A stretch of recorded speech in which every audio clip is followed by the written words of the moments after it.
ভাই রোহিত শর্মার পর এবার বিরাট কোহলি। কাল বিরাট কোহলি বিসিসিআইকে জানিয়েছে যে সে অবসর নিতে চায় টেস্ট ক্রিকেট থেকে। ভাই কি বলবো, এটা শোনার পর সত্যি বলছি হার্ট ব্রেকিং মোমেন্ট। ভাই তুমি যদি বিরাট কোহলির ফ্যান হয়ে থাকো তাহলে তুমি অবশ্যই এটা ফিল করতে পারবে কষ্টটা। ভাই কি বলবো, দেখো কাল ভেবেছিলাম একটা ভিডিও বানাবো, তো কোনো ইচ্ছে হয়নি। আজ দেখতে পাচ্ছ একদম ফাঁকা জায়গায় বসে আছি, কোনো স্ক্রিপ্ট নেই, কিছু নেই, জাস্ট বসে আমি জাস্ট আমার মনের ফিলিংটা তোমাদের সাথে শেয়ার করছি। তো ভাই এতটা খারাপ লাগছিল কাল খবরটা শুনে যে বিরাট কোহলি এখনই টেস্ট ক্রিকেট থেকে অবসর নিতে যাচ্ছে। জাস্ট 2-3 দিন আগে রোহিত শর্মা টেস্ট ক্রিকেট থেকে তার অবসর ঘোষণা করেছে, আর তারপরই বিরাট কোহলিও। আমি জানি না ভাই কেন বিরাট কোহলি এখন এই অবসর নেওয়ার কথা বলছে। জয় বিসিসি এখনও অফিসিয়ালি তিনি অবসর নেননি, বিসিসিআই তাকে বলেছে আরও তার সিদ্ধান্ত আরও একবার ভেবে দেখার জন্যে। তো আমরা চাইবো ভাই বিরাট ভাই এখন নয়, এখনও সময় হয়নি ভাই অবসর নেওয়ার। বিরাট কোহলি যে 22 গজে এখনও সিংহের মতো দৌড়ে বেড়াই, এখনও ভাই সময় হয়নি টেস্ট ক্রিকেট থেকে অবসর নেওয়ার। টেস্ট ক্রিকেটকে তোমার প্রয়োজন ভাই বিরাট কোহলি। যাকে কি বলবো ভাই, যাদেরকে দেখে ক্রিকেট দেখা শুরু করেছি যখন ছোট ছিলাম, তখন সৌরভ গাঙ্গুলি, সচিন টেন্ডুলকার, তখন যখন খেলতো তখন আমরা একদমই ছোট ছোট। আর যাদের খেলা তারপর থেকে দেখেছি বীরেন্দ্র সেহবাগ, যুবরাজ সিং, সুরেশ রায়না, তারাও এক এক করে অবসর নিয়েছে।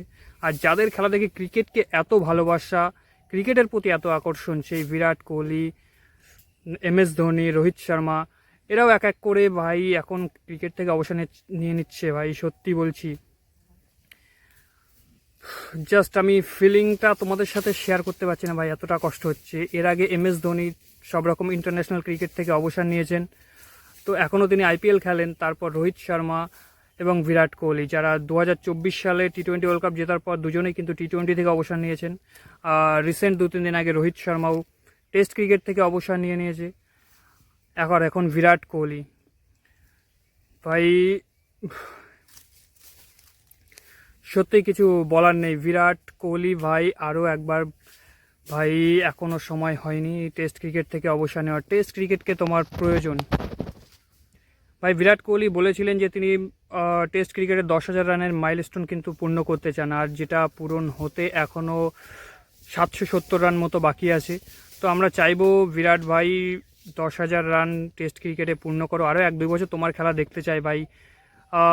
বিরাট ইন্ডিয়ার খেলা হলে বা যে IPL বলো, ইন্ডিয়ার খেলা বলো, যখনই খেলা হোক না কেন ভাই বসে থাকি বিরাট কোহলি কখন ব্যাটে আসবে। আর as a Virat Kohli fan সত্যি এতটা খারাপ লাগছে তোমাদের বলে বোঝাতে পারবো না। তুমি যদি বিরাট কোহলি ফ্যান হয়ে থাকো তাহলে অবশ্যই তুমি কষ্টটা ফিল করতে পারবে। তো এর থেকে বেশি কিছু বলার নেই ভাই। রোহিত শর্মার জন্য এটাই বলার যে রোহিত ভাই T20 ক্রিকেট এবং টেস্ট ক্রিকেট থেকে অবসর জীবন অনেক সুন্দর হোক। ODI ক্রিকেটে আরও বেশি ফোকাস করো, ODI ক্রিকেটকে আরও এগিয়ে নিয়ে যাও, ইন্ডিয়ান টিমকে আরও এগিয়ে নিয়ে যাও। আর বিরাট ভাইয়ের জন্য বলার ভাই, এখনও সময় হয়নি। বিরাট টেস্ট ক্রিকেটকে তোমার অবশ্যই প্রয়োজন। কিং কোহলিকে টেস্ট ক্রিকেটে প্রয়োজন ভাই। আরও কিছুদিন তোমার খেলা দেখতে চাই, আরও কয়েক বছর তুমি খেলো, তারপর অবসর। ভাই জানি একদিন সবাই অবসর নেবে, নতুনদের সুযোগ দিতে হবে, কিন্তু এখনও সময় হয়নি ভাই, আরও কিছুদিন তোমার খেলা দেখতে চাই। তো ভাই তুমি যদি বিরাট কোহলি ফ্যান হয়ে থাকো তাহলে তোমার কেমন লেগেছে এই খবরটা শোনার পর অবশ্যই কমেন্টে জানিও। আর চলো, ভিডিওটা কেমন লাগলো অবশ্যই জানিও। আর ভিডিওটা ভালো লাগলে অবশ্যই একটা লাইক, কমেন্ট আর শেয়ার করে দিও। চলো দেখা হচ্ছে পরের ভিডিওতে, ততক্ষণ পর্যন্ত ভালো থেকো।